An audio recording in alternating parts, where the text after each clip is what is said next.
"Look under the car." The command cut through the shopping center noise like a siren. Ricardo's hand tightened on the steering wheel. He had been closing his eyes for a second, just long enough to picture the boardroom, the slide on the last quarter's margins, the face of the investor who had insisted on numbers, when a small, urgent voice yanked him back into the parking lot. He braked hard. Tires hissed. A woman pushing 2 grocery bags ducked behind a sedan. A man with a stroller swore. People turned, the ordinary attention of a Saturday afternoon snapping into focus. Engines idling, a radio talking about traffic, shoes slapping pavement. Ricardo's pulse thudded in his throat, as if the parking lot had become an operating theater, and he was being called to do something he could not yet name. He bent. The asphalt was hot under his shoes. His suit, freshly pressed that morning, smelled faintly of cologne and coffee. A slim paper packet lay just under the bumper, a little damp from the day's heat. For a second, Ricardo imagined some dark thing. Maps keep telling stories of packages and fear, but when he drew it out, his hands cradled a single, warm, paper-wrapped pastry. It had been out of a fryer. Steam rose from the folds like a promise of something honest and immediate. A little girl stood a few feet away, barefoot, toes curling where grease had blackened the pavement. Her hair was braided in 2 uneven plaits. Her eyes were wide and serious, the color of street mud after rain. She had hidden the food under the car because older kids could steal it, she said, because there was less light there, because it felt safe. Her voice had no performance in it. She offered the packet to him as if giving away the last good thing she owned. "You can have it," she said. The pastry was a coquinha, a name Ricardo had never learned to say perfectly, a little Brazilian thing his mother used to bring when he was very small, and there was comfort enough to spare. Here, under the July sun of a city that felt both immense and strangely intimate, it was nothing more exotic than fried dough wrapped around chicken in the memory of heat.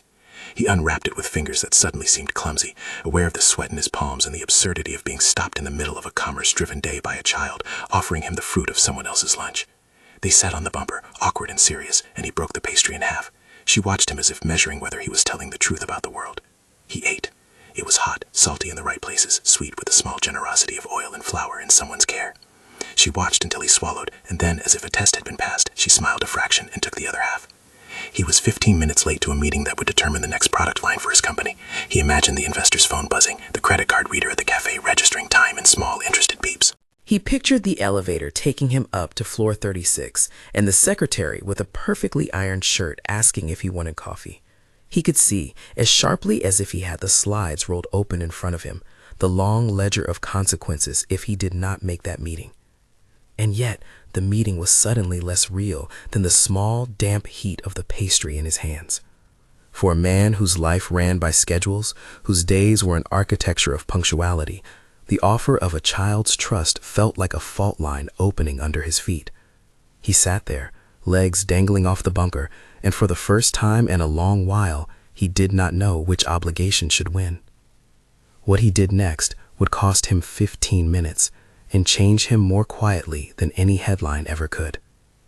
If you enjoy stories that remind us what matters, like and subscribe. The little girl's name was Helena. She said it as if she had rehearsed nothing at all, like a thing that fit into the spaces between adult words. She said it once and then ducked her head into the crook of her grandmother's elbow. The grandmother, Dona Nusa, was a small woman with hands like proof that work could be beautiful, palms thickened and ridged from years of stirring, skin the color of brown sugar, fingers still marked with faint scars that told of knives and hot oil. She kept one hand on Helena's shoulder as if to hold the child to the earth. They lived, Ricardo learned, in the slow, fumbling way people tell their names, under an overpass a few blocks from the shopping center. Not in the romanticized manner of street poetry, but under the concrete ribs of the city, where steel met the sky and water pooled at the curb. There were tarps and cardboard, and a small foldable chair that looked newly painted out of necessity. A cat that had claimed the family as if they were a set of heat and scraps circled around the grandmother's legs. The air smelled of oil and the city's traffic, and something fried that was always new and comfortable. He had not meaningfully touched this kind of proximity in years. Ricardo's life unfolded inside glass and climate control, behind doors that resisted dust. The distance between him and the overpass had not been measured in blocks, but in choices that compounded innocently. A meeting instead of a coffee, a new hire instead of a new friendship, the small armor of convenience. He had given money before, he had made donations signed with the corporate name and delivered through formal channels. Those were actions that created pictures for reports and generated good PR. This afternoon required no public relations. It required him to smell the oil on someone's hands. He learned the basics quickly. Helena would hide food because older boys sometimes took what children had. Dona Neosa cooked for a few hours every morning at a small bakery 2 neighborhoods over until the owner changed the hours and she lost the slot that fed them in slow, dependable ways.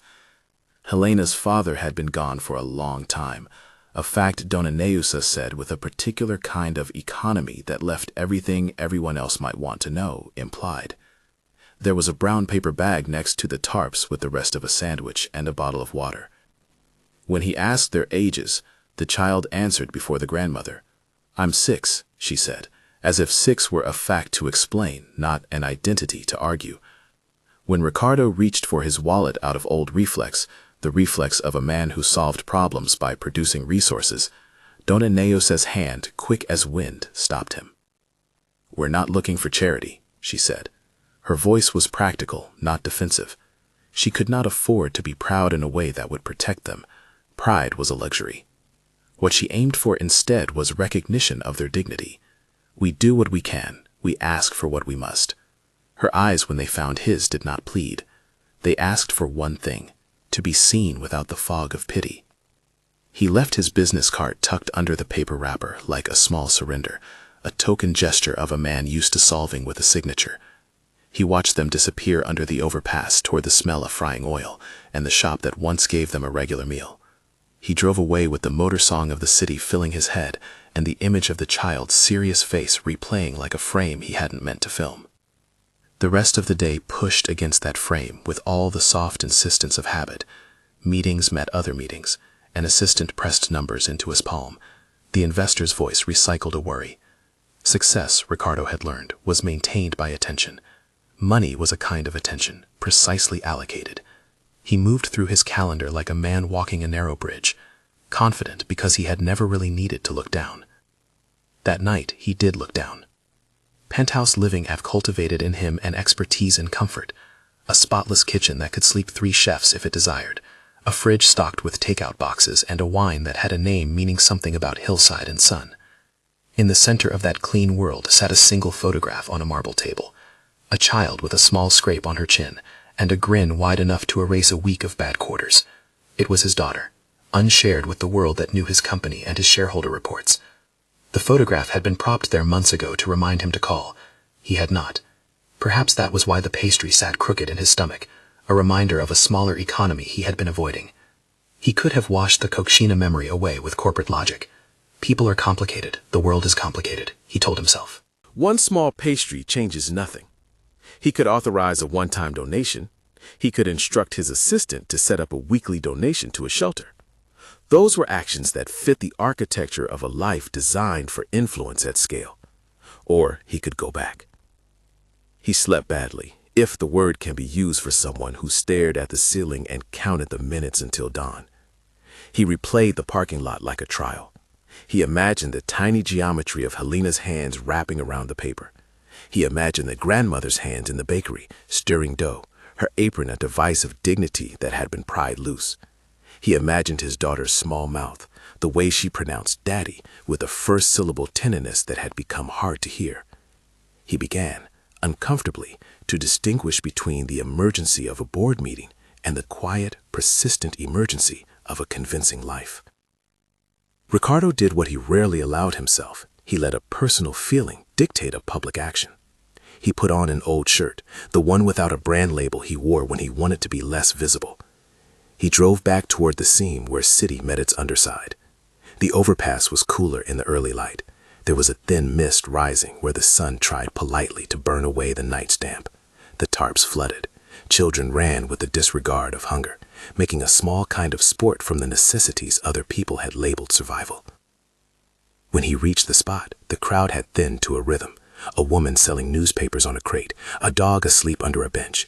He was unprepared for how small the exchange with an earlier day could become.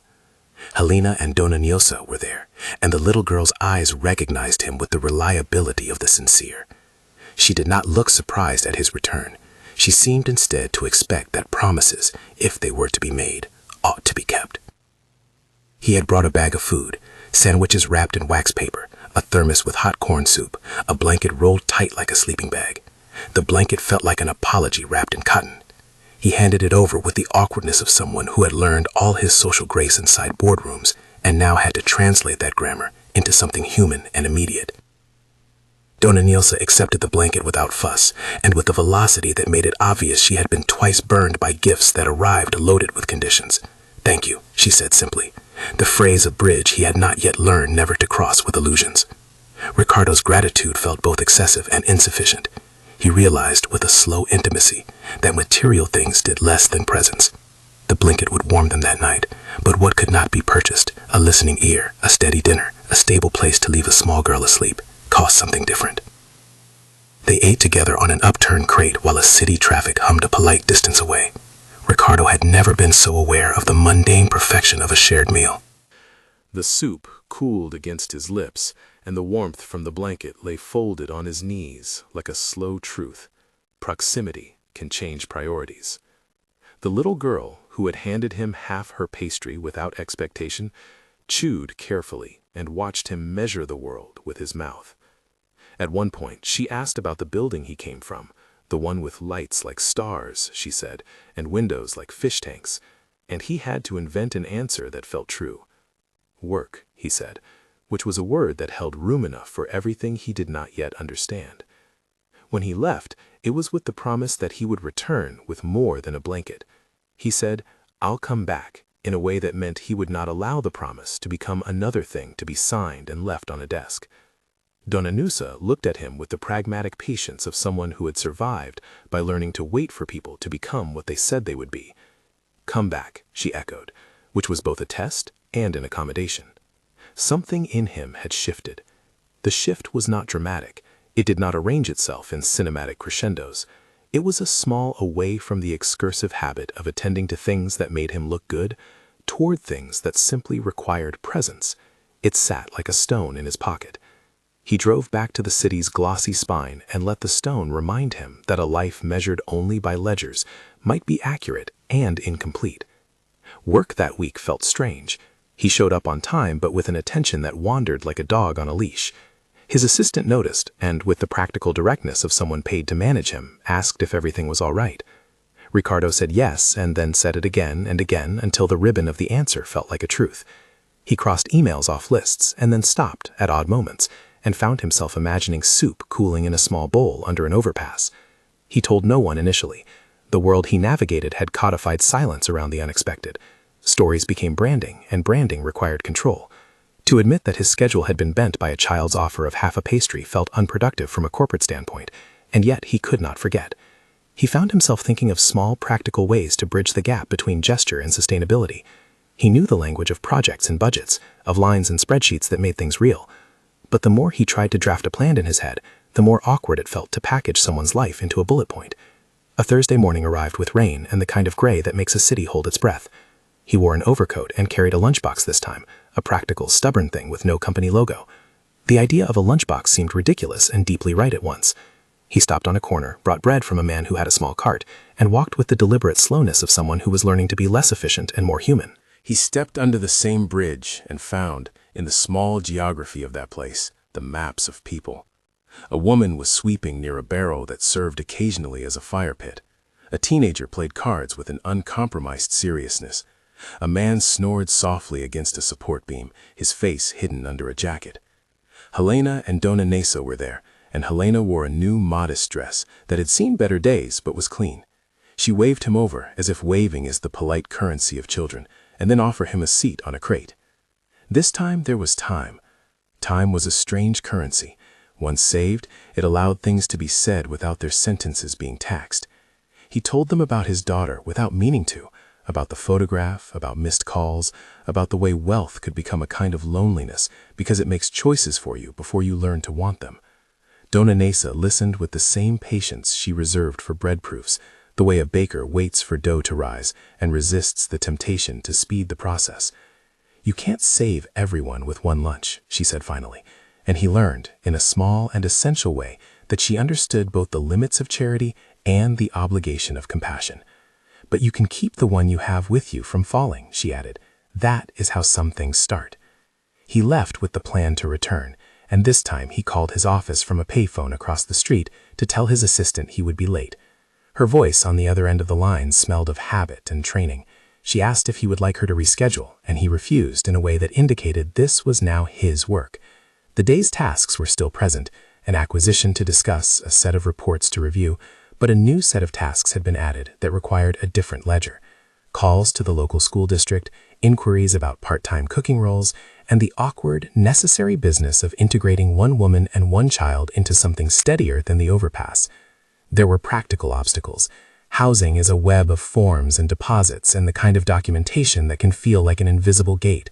An employment offer must be negotiated. Background checks take time. He had always used influence to speed things when it mattered to shareholders. Could he do the same on behalf of a woman who had spent years turning flour into dignity? The question had ethical corners. Was it right to leverage corporate power for a personal promise? People would ask about precedent. Auditors would need to see policies. And yet what made the problem urgent was not the spreadsheets so much as the small, immediate warmth of a pastry in his hand. On Friday, he introduced the idea, clumsily, to his business partner, Marcelo. Marcelo picked at a pen with his teeth and frowned the way people do when trying to imagine expense accounts expanding into unknown territories. You're talking about hiring a cook for the office and providing housing for someone from under an overpass? He said, the incredulity in his voice not entirely lacking compassion, but heavy with concern for optics and precedent. Marcelo had been the voice of cautious capital for years. If the company was a body, Marcelo had been the shape of its spine. Ricardo found himself defending a smallness he had not expected to defend. It's not charity, he said, knowing how corporate language refashions conscience. It's a job. She cooks well. People will eat the food. We'll do it properly. Contract, benefits, a probationary period if that makes the board more comfortable. Marcelo's reply was pragmatic. And the housing. He tapped the desk as if tapping could make the question clearer. You can't just lease someone a place because you feel bad. No, Ricardo admitted, but we can build a policy, a pilot program. We can be transparent. We can do the paperwork. He could hear himself negotiating his own heart in corporate language. Marcelo's caution was not malicious. It was, in its way, a tether to a world where promises were cushioned in policy. It kept him grounded, and it also risked making what he had learned feel less urgent. Marcelo nodded slowly. If we're doing this, it needs to be scalable. If not, it's a quirk, and quirks don't survive the next board meeting. His eyes searched Ricardo's face for signs of impulse, and found, perhaps, more resolve than he expected. Ricardo left the room with a tentative ally in question form. The existence of scrutiny made the act feel more real. It also added a complication he had not accounted for, organizational inertia. But inertia is not always the enemy of change. Sometimes it is the measure that keeps one honest. When he stepped outside, rain had returned in a polite drizzle, the kind that makes an urban morning smell cleaner. He thought of Helena hiding food under tires, and how small minds found strategies that made sense in their worlds. He thought of his own child, of the manners they had taught each other. Here's how you tie a shoelace. Always say thank you. Try to be brave. He realized, with an irony that felt like a private joke, that Helena had taught him the kind of bravery that requires you to sit with people where they are, not only to rescue them from a distance. The first practical step was painfully prosaic. He needed to make an offer the bakery could not refuse. That afternoon, he called the owner, a stout woman named Anna, who ran a small place with a chip tile counter and a coffee pot that had seen better centuries. Anna answered the phone with the reserved tone of someone who knows that business runs on truth. Ricardo explained, stumbling at times through a language he rarely used outside formal settings, that he had met her former employee, a woman named Nusa, and that he was interested in rehiring her for the company. Anna laughed in a sound that was almost disbelief, and then, after a pause, she agreed to meet. If she cooks like she used to, we'll find a place, she said. There was a practical generosity in her voice, the kind that recognized skilled labor and the dignity in giving someone a place to stand. It helped, oddly, to have someone else recognize the value of Dona Nusa's hands. That acknowledgement was not charity, it was respect for craft. The details were messy and beautiful. Someone from HR would need to draft a part-time contract. There would be questions about payroll and taxes and liability. Housing would take time. There was a neighborhood nonprofit with experience in transitional vouchers who could help navigate leases and references. None of this was instant. None of this was polished. But each phone call, each name given, turned the promise into a sequence of actions that began to hold weight. On Saturday, he returned to the overpass with cleaning supplies and a man from facilities who had agreed to help once he was told he would be compensated for his time. They swept and lifted tarps and made space for a small, safe corner that could be theirs. The neighbors watched with a mixture of suspicion and curiosity that had the texture of a community deciding how to respond to an intrusion of help. The facilities man, a quiet man named Jorge, worked as if the job was not unusual. He had children and nights he worried about. Helping felt to him like an act someone should do without the world making too many ads about it. Dona Nusa cooked the next day in a corner she had reclaimed as hers for the purpose of testing whether the company kitchen could accommodate her. She wore an apron that had belonged to someone long gone and washed it with a determination that made the whole ritual sacred. The smell of frying spread through the office corridors, unexpected and immediate, as if a memory had walked in and nodded at the practicalities of profit. Employees followed the scent like people do to a sacred site. Food did not solve every problem, but it coaxed conversation out of silence. The first meal they shared was simple: rice, beans, and a chicken seasoned with the care that comes from practicing an art that feeds bodies and temperaments simultaneously. People stood in line. They were skeptical at first. The corporate mind often expects a charitable hand to contain strings, but the food did what food always does. It turned strangers into potential friends. A manager introduced himself. Then another employee mentioned his own grandmother's recipes. The smell of home uncurling in an office that formerly smelled only of machines and disinfectant felt to many like an ethical recalibration. Helena watched from the kitchen doorway, her small hands folded. She had been given a small workbook by a volunteer from a community center, and she traced letters with the seriousness of someone building a bridge to another world. She was learning to read at 6, the letters a ladder that would allow her to climb out of the precariousness she had learned to navigate by wits and the kindness of strangers. Each time a colleague crouched down to show her how to shape a letter, she lit up as if each stroke solved a problem he had not even known existed. But even as the office warmed to the novelty of home-cooked lunches, the gestures raised questions. Marcelo, pragmatic and unwilling to let the company's mission be reduced to a warm narrative, agreed grudgingly to the plan, so long as transparency was ensured, and so long as any housing aid was routed through established programs that documented everything. "We'll do this by the book," he said. "We'll make it an initiative, not an exception." Ricardo welcomed him, saying it was better to make it a program. His relief had the faint taste of someone who was falling in love with an idea, and the danger of that really being nothing more than the sheen of novelty. The two men agreed to draft a proposal that would cover wages, benefits, and a housing stipend. Silvana from HR was put in charge of operationalizing what a humane workplace looked like on paper. She was efficient and stubborn in small ways that made her ideal for the job. She listened, asked the right questions, negotiated the edges of kindness with a professional steadiness that felt, to Ricardo, like a blessing. Still, questions that came in the form of practicalities began to have the shape of moral dilemmas. Would the other employees feel patronized? Would Dominesa want institutional borders around work she had always performed on her own terms? Would Elena be able to keep the innocence of childhood amid the new expectations that stable housing might bring? Ricardo found himself at the center of a kind of ethical scaffolding, assembling pieces that needed to fit without crushing what they intended to protect. There were small resistances. An anonymous email suggested the company was indulging in photo ops. A mid-level manager grumbled that they were not a charity and that the company's mission did not include social housing. Yet others offered support: an engineer who volunteered to drive Elena to a literacy program, a junior analyst who offered to tutor after work, a receptionist who donated a box of children's books. The story moved like a small river, picking up sediments of generosity and rubbing its edges on the stones of skepticism. On a Tuesday morning, between a briefing and an investor call, Ricardo walked by the new kitchen doorway and heard the hum of a different kind of conversation. People were trading recipes and small stories about mothers and childhood. The company newsletter wrote a short piece not about the novelty of a billionaire bringing pastry to a child, but about the dignity of labor and the craft of cooking. The language was careful and earned. It avoided sentimentality and insisted on work. That small change in tone felt to Ricardo like progress. It meant the conversation was moving from spectacle to sustainability. In the early evenings, when the office quieted and windows became mirrors, Ricardo would sometimes send a short message to his daughter, a photograph of a sunset, a two-line joke. She sometimes answered, and their conversation was awkward and earnest in the way conversations between distant people often are. He had not told her about Elena. He did not yet know if the telling would be a bridge or an intrusion. He feared both. At night, back in the penthouse, accounts still closed with their usual certainty, but he slept with a new weight on his chest.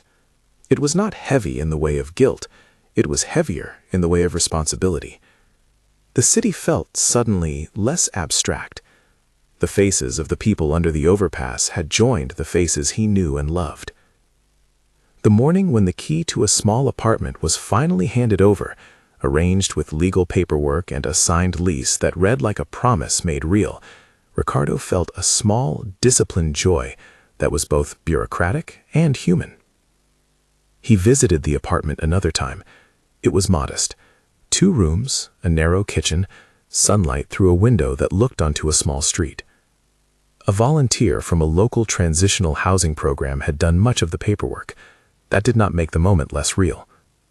Dona Neza stood in the middle of the room and ran her palms over the counters as if testing them for the heat of use. Elena explored like anyone given a new room, prodding corners and laying her hand over the window like she might learn how to keep light in. "Home," she said with the solemnity of one making an observation not so much about geography as about possibility. The word fit the apartment like a key in a lock. Ricardo saw her there and understood, more fully than he had until then, that his life might be richer for being less solitary. Richer did not translate in his mind into more money or more acclaim. It meant his day was measured not only by metrics, but by a new kind of attendance, to other people's small victories, to the rituals of a meal, to the stubborn competence of 2 hands that can turn flour into sustenance. He had not expected to be the person who would learn this in the parking lot over a half-eaten pastry. He had not planned to anchor a change of conscience on the offering of a child who had chosen to give away what comfort she had.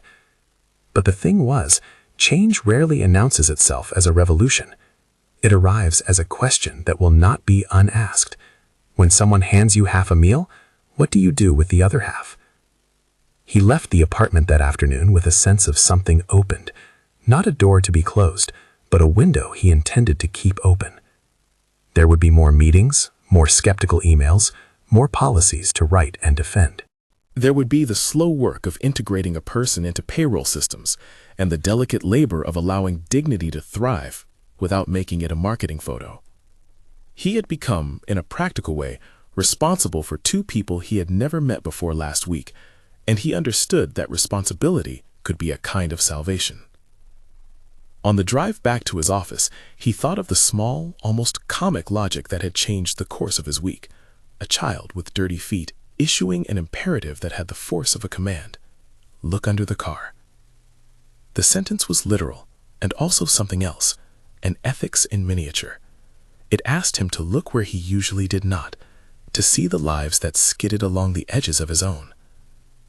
As the city passed by in a blur of glass and rain, he felt the tension of the next steps coiling like a spring. Some people would love the idea because it made them feel kinder. Others would resent it because it interrupted the tidy narratives that ensured predictability. He wondered how many more Helenas there were under the city's veins, how many lives folded into a paper wrapper under a bumper, and if, for every person who pretended not to hear, there would be another who would halt and bend. He parked his car at the curb and sat for a moment. The dashboard clock blinked with the small tyranny of official time. He thought of the pastry again, and of the way the child had offered it as if offering something simple and thus momentous. It had been the smallest of gestures and the largest of invitations. It had demanded that someone look under the car, and when the gaze fell, be surprised by what it found. He stood and walked toward the office with a sense of purpose that did not come from a shareholder report. It came from something older and quieter, the knowledge that being present sometimes costs 15 minutes, and sometimes costs more, and that the price of not being present might be higher in the account of a life than any penalty a market could levy. He did not know how the board would receive the plan he intended to propose. He did not know whether his employees would embrace the change or mock it. He did not yet know whether Dona Nusa would want to formalize a job at an office that smelled different from the bakery she had loved. But none of those unknowns erased the fact that he had been asked, one humid afternoon, to look under the car. He had looked, and what he found was not an object, but a person. That person, in turn, had given him half of what she owned, with no expectation of receiving in return, except perhaps for the quiet dignity of being recognized. At his desk, he opened a fresh document and began to type in a language he knew well. The phases and metrics, the budget lines, the KPIs. But he also wrote in a smaller font and in sentences that read like invitations rather than directives, the other things that did not fit into a budget. Make time to listen. No photography without consent. Respect craft and autonomy. He added a clause about training and integration and a line that required any corporate support to be voluntary and transparent. There was an email from Marcelo. He asked for numbers and a timeline. There was, too, a message from Silvana asking for the names of potential vendors to manage housing logistics. And then, after a moment that felt almost accidental, a tiny photograph slid into his inbox, sent by his assistant, Elena, holding up a Cricut crayon drawing of a house with a sun that looked like a coin. The caption read, simply, "She drew this morning." Ricardo sat back and let the picture warm him in a way that quarterly accomplishments never had. He had stepped into something that would require him to be present in ways he had avoided. He had stepped, whether he intended to or not, into an uncharted ledger of human commitments.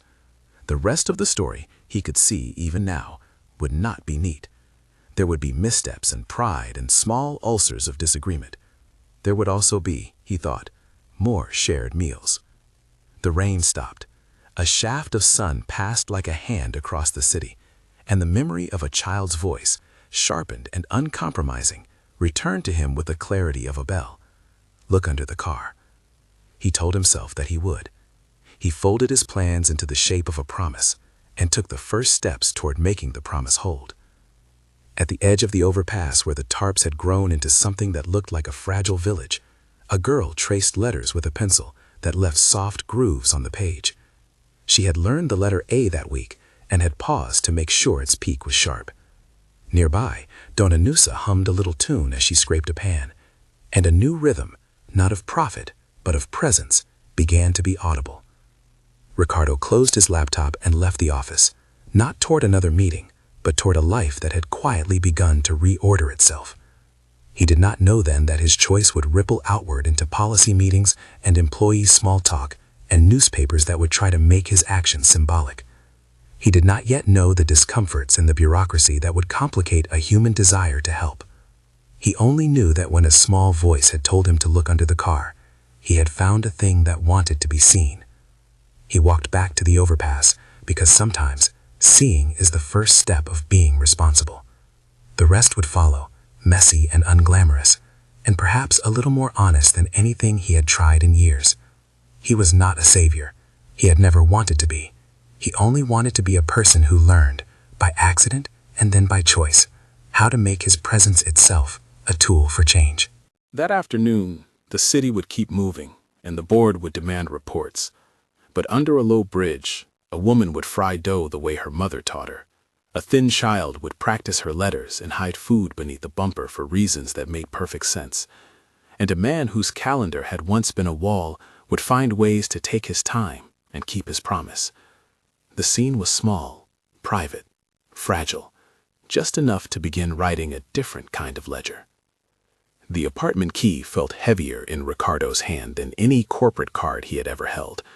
It was metal and small and ordinary, proof that the promises he'd made could be translated into a simple legal reality.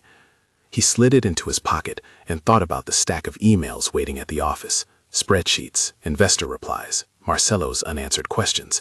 He thought, too, of the small, crooked drawing Elena had sent that morning, her house and a sun that looked like a coin, and of the way the child had traced the letter A until its peak was sharp. Back at work, the practicalities gathered like clouds before a rain.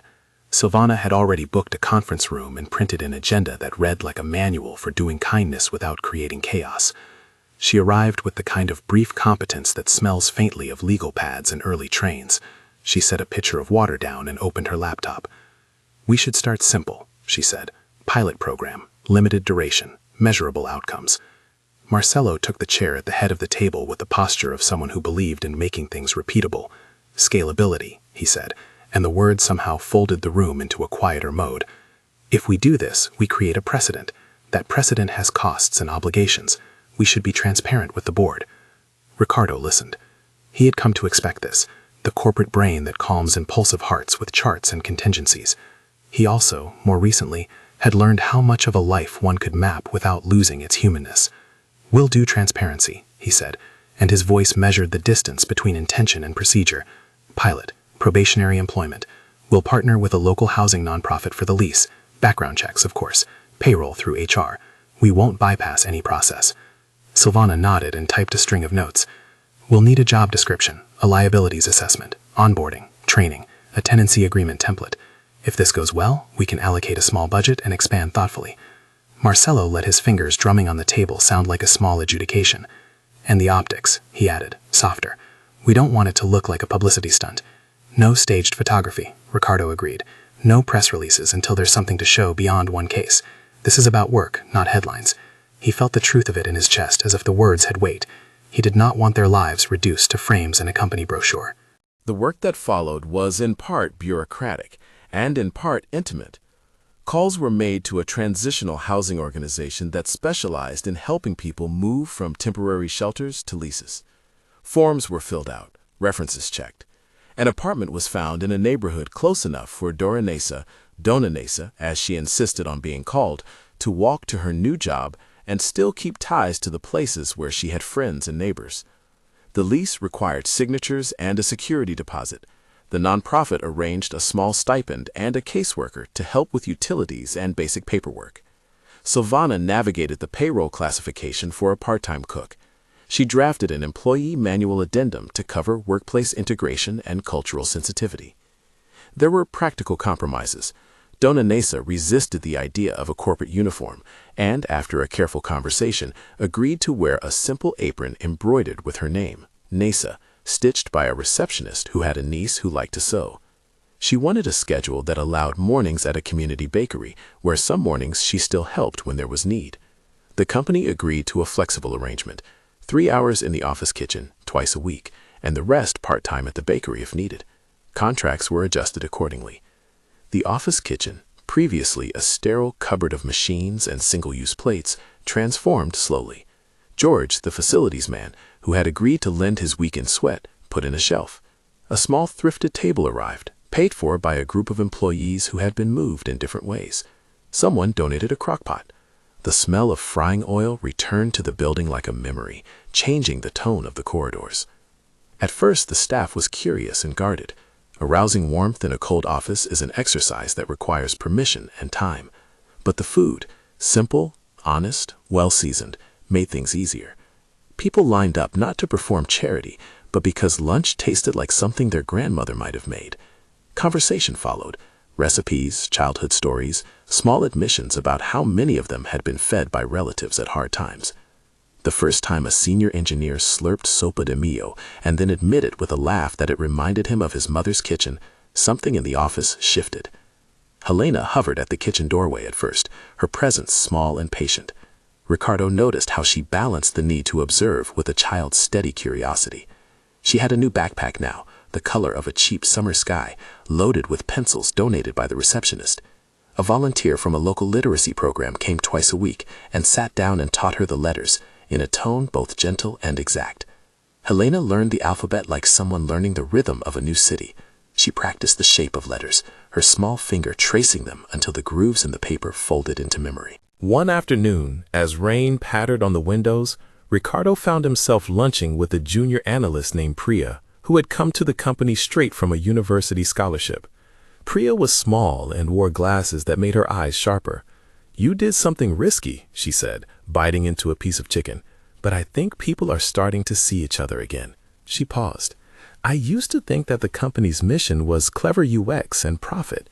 Now I am starting to think about what mission means for people who work here." Conversations like that made Ricardo realize that the change was not simply about two people's lives. It was about the culture ripple. The coccinea that had initiated the whole thing was a symbol, yes, but it was also a literal taste that recalibrated palates. Friendships threaded through the once silent hallways. The company's newsletter adopted a new section, Neighbors, a small space to share community stories. They featured a recipe from Dona Nusa and a short piece about the nonprofit that had assisted with the lease. The language was careful. No one used the word savior. Instead, they wrote about labor, dignity, and learning. Still, not all reactions were tender. The anonymous email that landed in the executive inbox accused Ricardo of indulgence. A conservative shareholder sent a curt note wondering if the company's focus was drifting. Bloggers speculated about a publicity stunt. Marcelo's cautiousness hardened at times into blunt questions during board meetings. "How does this align with our fiduciary responsibilities?" he asked once, in a room that smelt faintly of polished tables and concern. The board was not unkind. It wanted assurance that the pilot would remain contained and measurable. Ricardo had expected resistance. He had not expected the intensity of the discomfort it would stir in him. Each skeptical email made him return to the overpass in his mind and replay the simplicity of Helena's offer. He thought of the child's small, serious eyes and the way she had measured him by an immediate metric. Would he break the bread and share it, or would he look away? The ledger of corporate obligations mattered, he knew, yet the ledger of human responsibility was not always reducible to numbers. He invited the board to visit the office kitchen and meet Dona Nusa. He asked only that they arrive with the intent to listen. The meeting was scheduled for a gray Wednesday. The boardroom had the usual rigidity, a long table, chairs polished to either side, people who had learned to weigh words like silver. Dona Nusa arrived with 2 casseroles wrapped in foil and a quiet steadiness. She wore the apron that had become her office uniform. She also wore hands that had decades of work in them. When she began to speak, she did not perform. She told the board about mornings at a bakery with steam and flour, about the smell of dough proofing, about the small pride of feeding people and being fed in return. She said simply, "I work. I want to work. My hands remember how to make things that make people feel less alone." There was no sermon in her voice. There was only the clear statement of someone who wanted to take her place in the world again by way of craft. The board listened. Faces shifted as if the room had less room for certainties. A few members were visibly moved. Transparency and due process were discussed afterward. Budgets were reallocated. Marcelo dropped his guard a little and, in front of the legal counsel, asked a practical question about contract lengths. 60 to 90 days probation, he proposed. We measure attendance, food safety compliance, and integration metrics. The word integration felt newly human instead of a spreadsheet label. The board approved the pilot, with the condition that they would revisit outcomes at the end of the quarter. News spread slowly beyond the company channels. The neighborhood noticed the new apartment and the way Dona Neusa walked in and under the awning each morning, her apron tied and a small bundle of garlic in her pocket. The bakery where she had once worked noticed too. Customers came in and asked about her.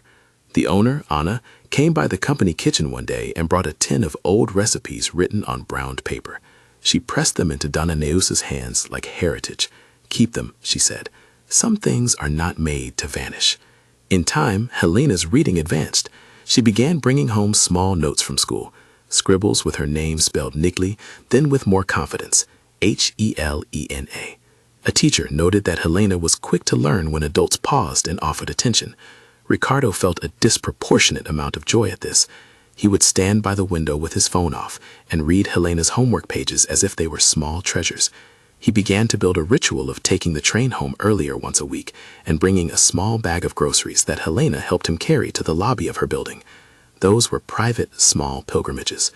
One evening, after a particularly long week, Ricardo stopped by the apartment without a plan.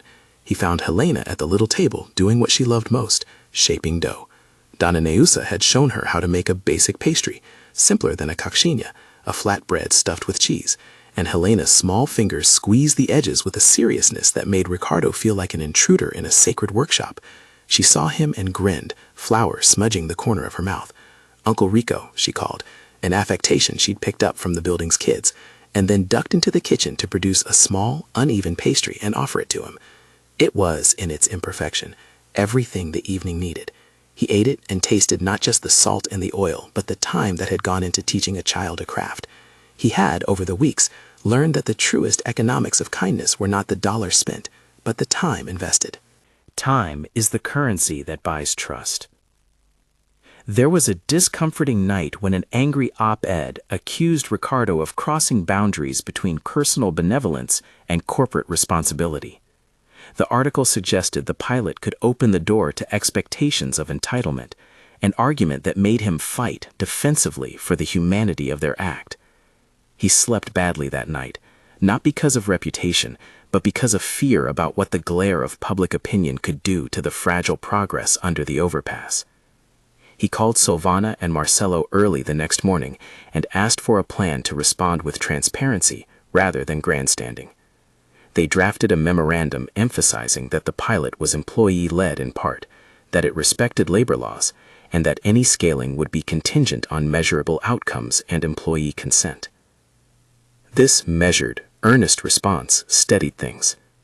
People in the office, those who had already been impacted in small ways, stood up and wrote emails about how the presence of a kitchen had changed their workday. Priya wrote about being able to bring her lunch to a table and find herself joining a small conversation about books. A senior developer wrote about how he had reconnected with a niece by sending her a recipe. The tone of the narrative shifted, slowly, from potential spectacle to the report of a culture change that had been gentle but deep.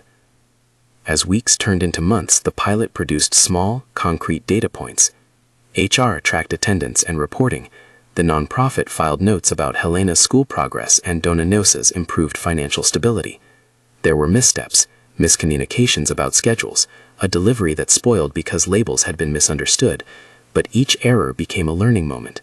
Silvana set up a rotating committee of volunteers from different departments to help integrate the new kitchen rhythms without burdening any single team. The committee suggested holding a monthly communal meal where anyone could cook or bring something, fostering mutual exchange rather than a one-way charity. Marcelo, watching with the careful skepticism that had become part of his role, observed a modest but real uptick in employee satisfaction surveys. "People want meaning," he said one day to Ricardo in a quiet corridor, "not just widgets and features." It sounded, to Ricardo, like a confession. Marcelo had always been a man of numbers. Perhaps he was learning to count human things too. In the middle of the pilot, something happened that felt for Ricardo like the essential return of the circle. Helena had been practicing dough making with Dona Nusa for weeks. She had learned how to fold and pinch, and most importantly, how to share. One late afternoon, she pedaled her small plastic tricycle down the corridor of the office like a comet of flour dust. The kitchen smelled of garlic and roasted onion, and the sound of chopping was a comforting metronome. People leaned into the doorway with the kind of curiosity a crowd gives to a small miracle. Helena held out a small plate, a pastry shaped with the innocence of someone not yet jaded by aesthetics. "For you," she said, and her voice had the same plain clarity it had that day under the car. The room quieted, as if hearing a secret. Ricardo took the plate and looked at the pastry. It was imperfect, browned too much on one side, crimped clumsily. He expected to feel gratitude, and he did, but he also felt a strange, sudden humility. The offering was not a return on investment. It was a gift, in the truest sense, given without calculation or expectation. He sat down at one of the long cafeteria tables and ate it. The flavors were domestic and exact. Dough, a hint of cheese, the shy salt of home. As he chewed, he remembered the very first paper-wrapped pastry under the car and realized that the arc had closed not because of his decisions alone, but because of the work of many hands. Dona Nusa's practiced touch, Silvana's steadiness, the employees who had volunteered time, the nonprofit that navigated leases, and the child who had known instinctively how to measure trust. When he swallowed, something behind his eyes loosened. He excused himself and stepped into the lighted hallway. For a moment, he allowed the emotion to arrive without narrative or performance. He had been taught how to make a company valuable. He had been less taught how to let his own life be measured by gratitude. The pastry tasted of both acts, of the child's small sacrifice and of the slow work of building systems that preserved dignity. Word of that gesture circulated like a small, persistent warmth. Someone in the marketing team, after consulting with PR and with an insistence on consent from those involved, recommended a simple internal post that told the story without images, an account of how a pilot program had begun with a child's offering and had matured into an employee initiative. They emphasized the work and the labor, the apprenticeship between a grandmother and her grandchild, the new kitchen, the nonprofit partners. They asked readers to consider ways to contribute without spectacle. Ricardo received a handwritten note, an old-fashioned thing from Anna, the bakery owner, thanking the company for its respect and saying she had never asked anything from any employer other than to be treated like a worker. There was also a photo from Helena's teacher, Helena sitting at a small desk, reading aloud a sentence with the slow triumph of someone learning to claim words. The company installed a small mural near the kitchen, painted by an employee who volunteered her spare time. It was not a grand statement. It was patches of color. A sun, a loaf of bread, a small pair of hands. A plaque nearby read, simply, "Look where you might not think to look." The phrase was a gentle echo rather than a slogan. People paused at the mural. Some placed a sticker near the sun, a private mark of someone who had been reminded to look differently. There were moments of awkwardness, too. A reporter requested access to the apartment. The request was politely declined. A small group of employees wondered aloud whether the pilot undid boundaries between professional and personal life in uncomfortable ways. Ricardo listened and, when appropriate, stepped back and let the process continue under the care of Silvana and the nonprofit. He learned, slowly and sometimes painfully, that leadership was not always about enforcing his will. It was often about creating structures that allowed other people's dignity to flourish.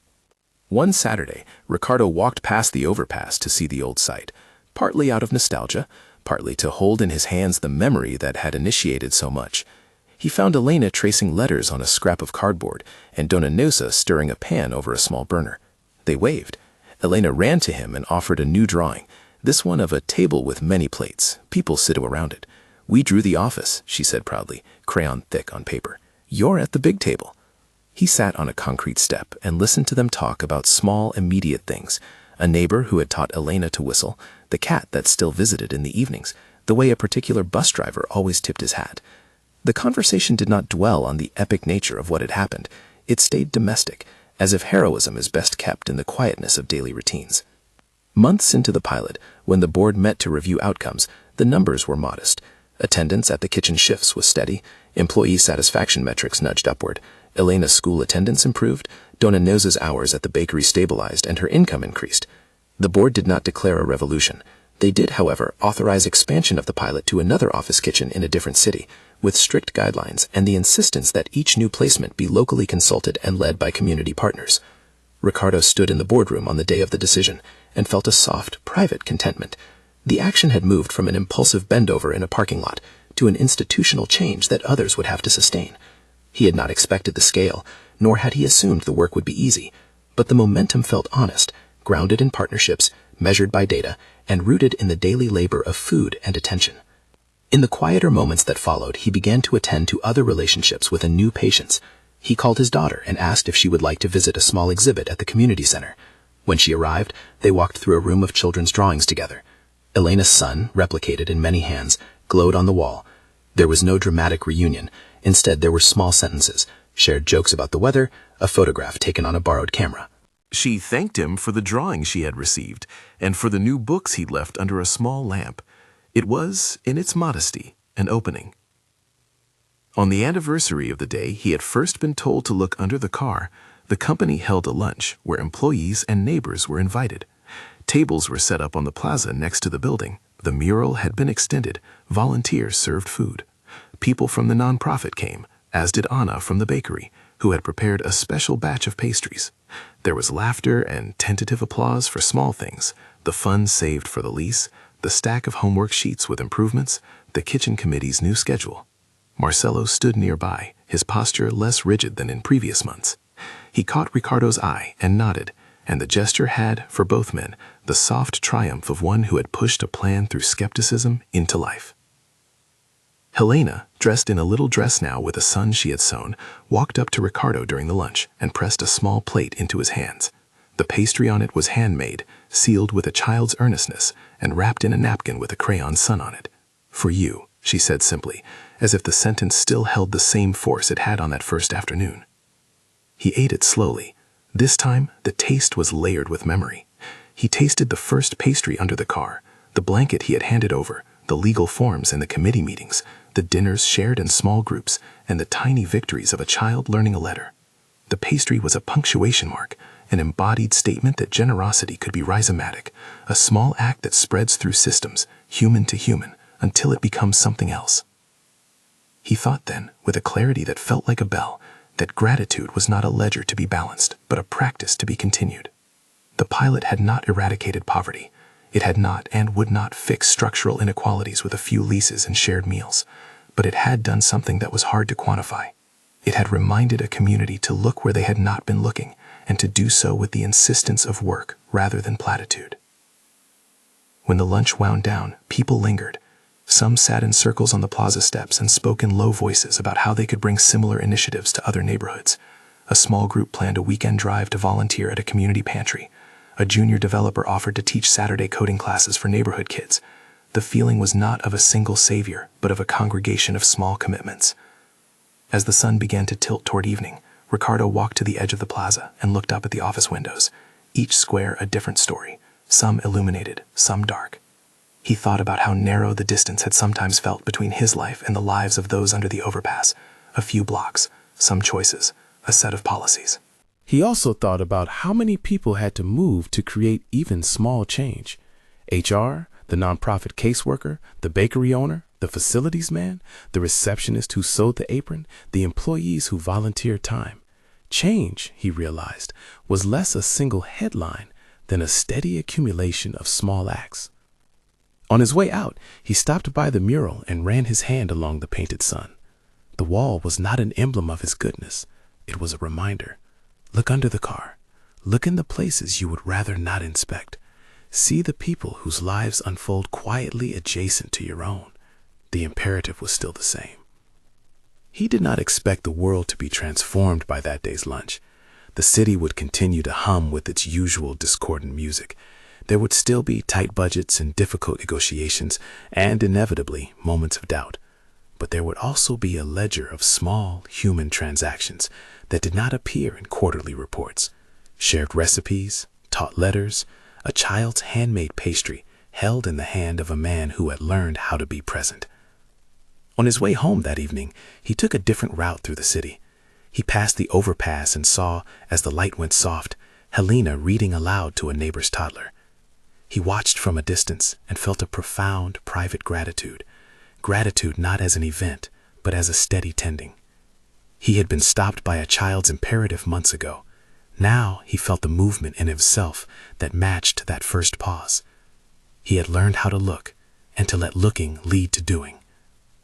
When asked later, in interviews that were careful and edited for nuance, he would say something close to this, that the smallest thing a stranger offers you can be the beginning of a responsibility you can keep.